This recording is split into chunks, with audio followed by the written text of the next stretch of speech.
যে 2 তলায় আমি দিলাম 20 টাকা, 2 তলা থেকে নেমে 20 টাকা 10 টাকা হয়ে গেল কিভাবে? তখন উনি একটা মজার কথা বলেছিলেন যে অন্য অন্য দেশে আসে বিভিন্ন বিষয়ের খনি, আর আমার দেশে হচ্ছে চোরের খনি। বঙ্গবন্ধুর একটা কথা মনে পড়ে যায়, উনি ওনার ভাষণ দিতে গিয়ে বলছিলেন যে আমার কাছে একটা লোক আসলো, কিছু তার মাল সামানা নিয়ে, শাক সবজি তার ক্ষেত থেকে নিয়ে এসে আমাকে দেওয়ার জন্য এসেছে। নিচতলায় এসে বলেছে যে আমার বঙ্গবন্ধুকে এই শাক সবজি, আমার ক্ষেতের কিছু শস্য আমি নিয়ে এসেছি, তাকে দিব। দারোয়ান ছিল, বলল আমার কাছে দেন, আমি এটাকে নিয়ে দিচ্ছি।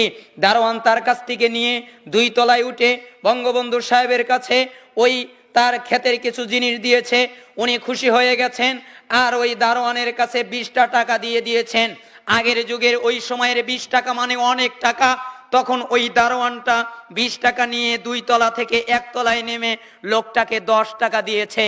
তখন ওই লোকটা 10 টাকা নিয়ে বলছে, আমি আমার দেশের নেতাকে টাকা দিয়েছি না, আমি আমার দেশের নেতাকে শস্য দিয়েছি আমার ক্ষেতের, আর তাকে আমি ভালোবেসে দিয়েছি, তিনি আমাকে টাকা দেবেন মানে? এই কথা বলে উনি 2 তলায় উঠে গেছেন, গিয়ে বঙ্গবন্ধু সাহেবকে বলছেন যে আপনাকে আমি ভালোবাসি, আপনি দেশপ্রেমিক, দেশের জন্য এত কিছু ত্যাগ করেন, আর আপনার জন্য আমি সামান্য কিছু দিচ্ছি, আপনি আমাকে টাকা দিচ্ছেন, এটা আমি নিব না।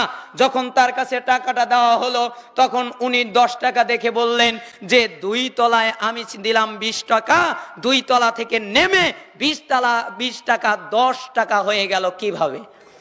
তখন উনি একটা মজার কথা বলেছিলেন যে অন্য অন্য দেশে আসে বিভিন্ন বিষয়ের খনি, আর আমার দেশে হচ্ছে চোরের খনি। কিসের খনি বলেন তো? যদি 2 তলা থেকে 1 তলায় নামতে 10 টাকা সাফ হয়ে যায়, না জানি গভর্নর থেকে, গভর্নমেন্ট থেকে যেগুলো পাস হয়, ওগুলো জনগণের কাছে আসতে মনে হয় কিছুই থাকে না, তাই না?